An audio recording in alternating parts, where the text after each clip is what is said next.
அதே 34 கொஸ்டின்லேருந்து 35 வர போகிறோம். 34 என்ன சொன்னாங்க அப்படின்ட்டு பாருங்கள். திருப்பி ஒரு தடவை எக்ஸோ லிமிடெட் வந்து 80% ஷேர்ஸ் வந்து 1,40,000 வாங்குதுங்க. இஷ்யூடு கேபிட்டல் வந்து பார்த்தீங்கன்னா 1,00,000 ரூபாய் இருக்குது.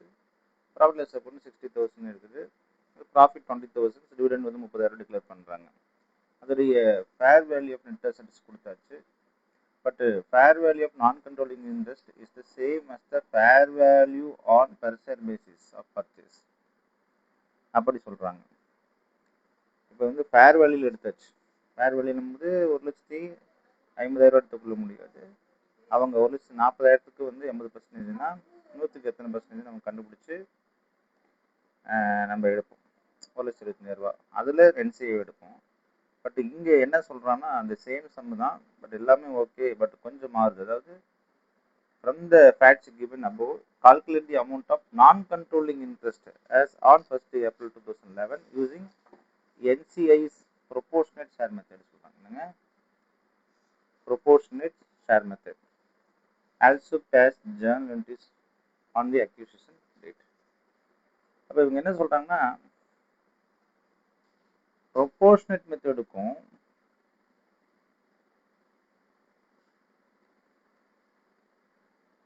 ஃபேர் வேல்யூ மெத்தடுக்கும் டிஃப்ரெண்ட் நம்ம தெரிஞ்சுட்டாங்கன்னா இது ரொம்ப ஈஸியாக இருக்குது. Fair value method.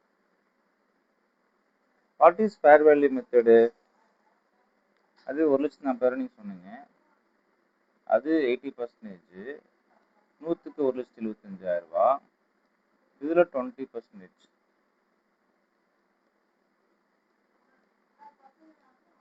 35,000. Proportionate method அப்படின்னா எதை எடுத்துக்கணும்? ஐஎன்ஏ தான் எடுத்துக்கணும்.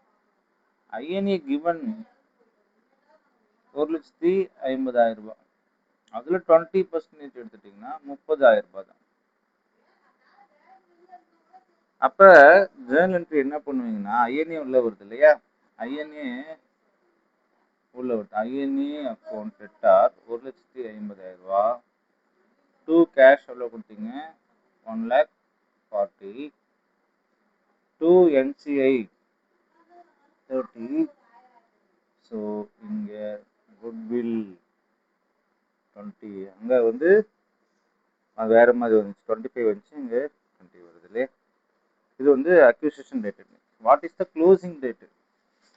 க்ளோசிங் டேட் வந்து என்சிஐ வந்து 30 ப்ளஸ் இங்கே என்ன ஆயிடுச்சு, ஒரு 4,000. 20,000ல் 34,000. க்ளோசிங் வந்து அங்கே 34 வந்துருச்சு. அப்போ என்சிஐ மெத்தடுக்கும் ப்ரொபோர்ஷனல் மெத்தடுக்கும் உள்ள வித்தியாசம் நான் உங்களுக்கு தெளிவாக